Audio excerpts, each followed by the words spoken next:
Salam alaikum. Bonjour à toutes et à tous. Donc, dans cette vidéo, on va essayer de donner la solution de l'exercice 3 de la série des espaces vectoriels. Donc la série se trouve dans les commentaires. Donc la première question, c'est montrer que la famille B est une famille libre et génératrice. Donc on va commencer par B libre. D'accord? Alors par définition, B libre, c'est seulement si on prend trois vecteurs, trois quantités, trois scalaires, lambda 1, lambda 2, lambda 3 appartient à R.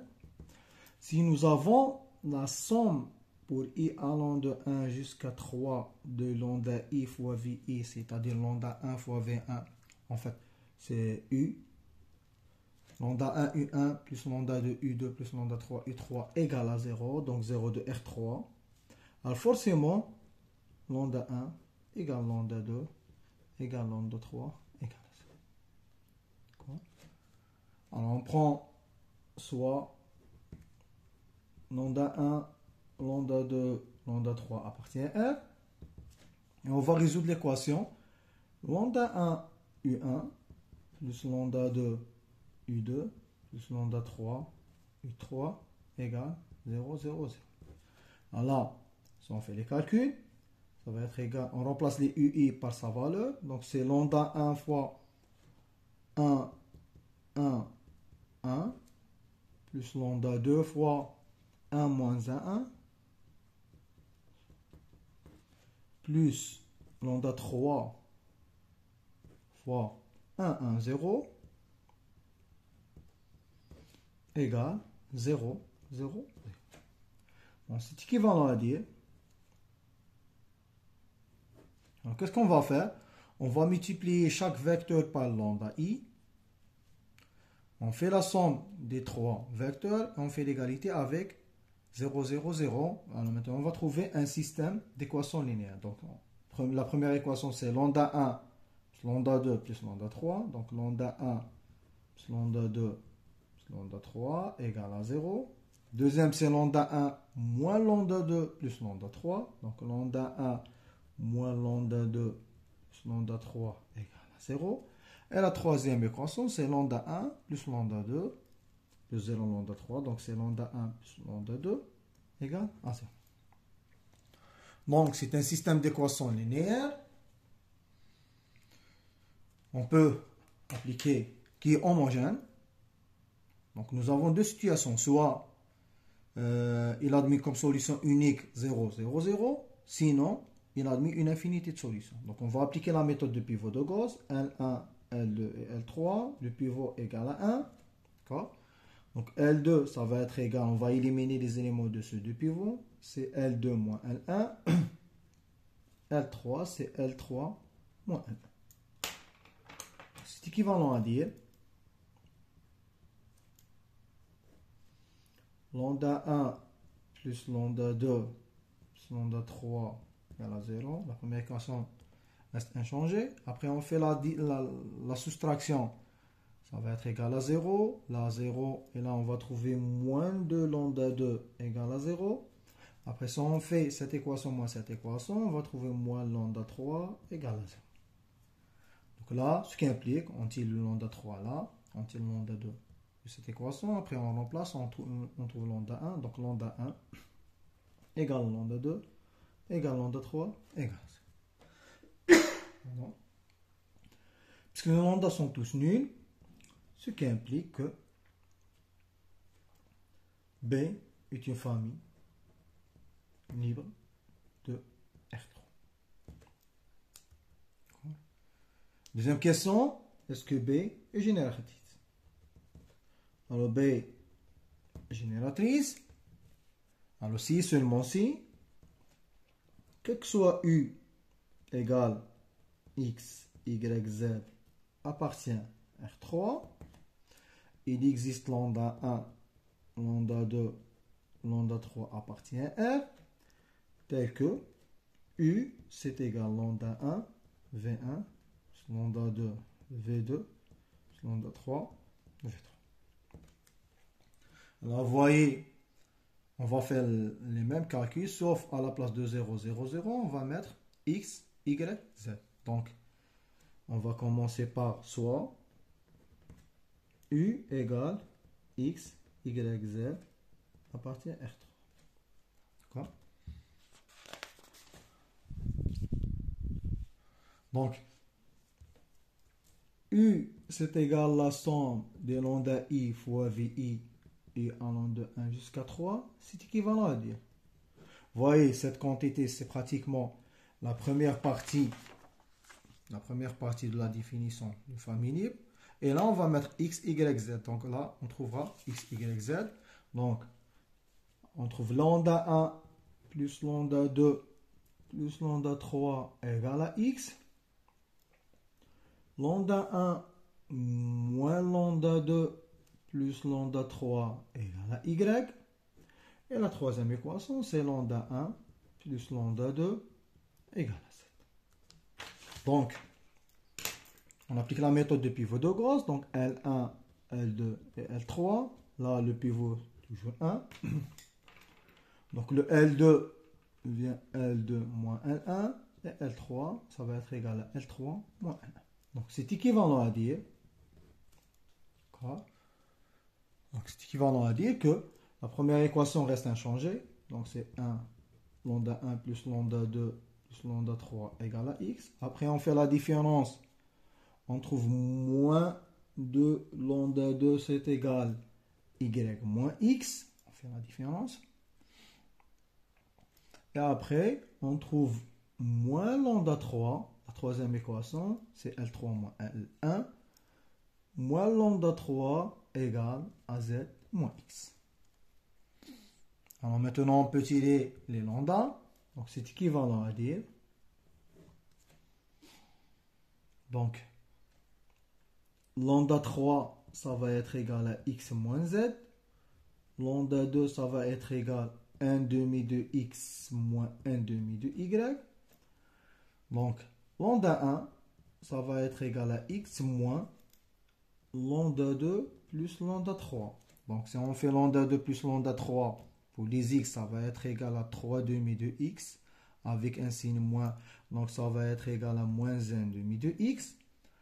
Après, nous avons là un signe moins avec un signe moins, ça va nous donner 1 demi de Y. Plus moins avec moins, ça va nous donner plus Z. Et vous voyez, nous avons lambda 1 et lambda 2, lambda 3. On trouve une solution unique. D'accord? Ce qui implique que B est une famille génératrice de R3. D'accord? Donc, comme conclusion, que peut-on conclure? B est libre et génératrice, ce qui implique que B est une base de R3. D'accord? Deuxième question, c'est déterminer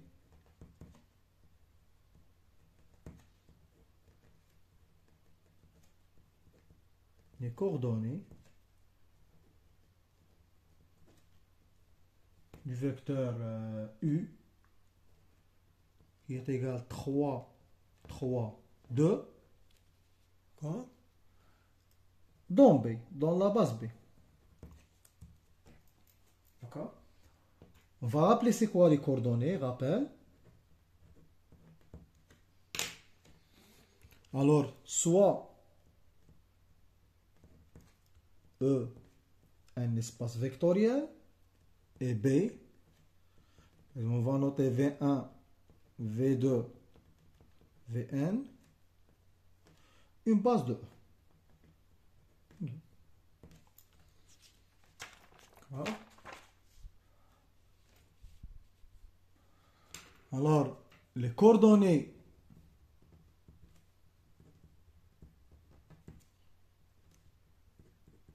d'un vecteur qu'on va noter par exemple W qui est dans E, dans la base B sont les lambda, lambda 1 jusqu'à lambda n appartient à R, tel que W c'est égal lambda 1 V1 plus lambda 2 V2 plus lambda 1 V1. D'accord? Alors là, pour trouver les coordonnées, qu'est-ce qu'on va faire? Pour trouver les coordonnées, il suffit de résoudre cette équation. Nous avons les VI bien donnés, le W est connu, alors il suffit de tirer le lambda. Alors vous voyez, tout le problème c'est de déterminer les lambda. Alors par exemple, on prend notre exemple. Alors le W dans ce cas-là, c'est U, et les vecteurs sont U1, U2, U3. Alors, les coordonnées de U, qui est tout simplement 3, 3, 2, dans B, sont, alors, puisqu'on est dans R3, on a 3, puisqu'on est dans R3 et la base contient 3 éléments, donc on a 3 coordonnées. Donc, tel que U, c'est égal lambda 1, U1, plus lambda 2, U2, plus lambda 3, son lambda 1, pardon, son lambda 1, lambda 2, lambda 3 appartient à R tel que. D'accord? Les coordonnées sont les lambda tels que on a ça. Comme j'ai dit, problème c'est trouver. Le problème c'est trouver les lambda. D'accord? Trouver lambda 1, lambda 2 et lambda 3. Alors, le problème c'est trouver les lambda. Donc, on va résoudre l'équation. U c'est égal lambda 1 V1 plus lambda 2 V2 plus lambda 3 plutôt U1 U2 et 3 c'est équivalent. Alors, si vous voyez, cette définition, c'est pratiquement la même chose que cette définition. Sauf à la place de U, on prend un cas particulier qui est U, c'est égal 3, 3, 2.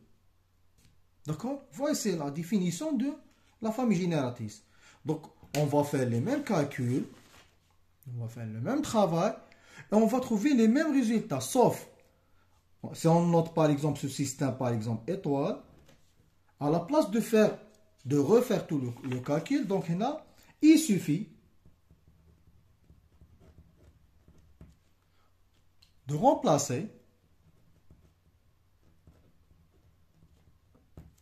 le U qui est égal à X, Y, Z dans le système étoile. D'accord? Il suffit de remplacer le X, Y, Z par sa valeur dans ce système pour trouver lambda 1, lambda 2, lambda 3. Donc, on trouve lambda 1, c'était moins 1 demi de X plus 1 demi de Y plus Z. Mais on prend le X égale à 3, le Y égale à 3 et le Z égale à 1. Égal à 2 plutôt. Donc là, on va trouver un 0. Donc lambda 1, ça va être égal à 2. Bon. Lambda 2, après, c'est 1 demi de X moins 1 demi de Y. Donc c'est 1 demi de X moins 1 demi de Y. Là, le X c'est 3 et le Y c'est 3. On va trouver 0. Après le lambda 3, c'est X moins Z.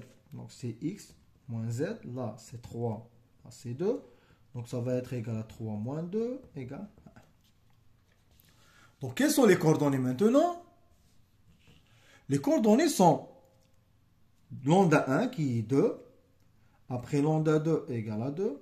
Et après lambda 3 égale à 1. Alors qu'est-ce qu'on écrit? On écrit donc U égale 2, 0, indice B. Là, on écrit indice P pour dire que ces coordonnées sont les coordonnées de U dans la base B. Si on n'écrit pas le B, cela implique que là, c'est les coordonnées de vecteur dans la base canonique. Mais si on écrit B, cela implique que ces coordonnées sont les coordonnées de U, qui est 3, 3, 2, dans la base B. Donc si on change la base, les coordonnées vont changer.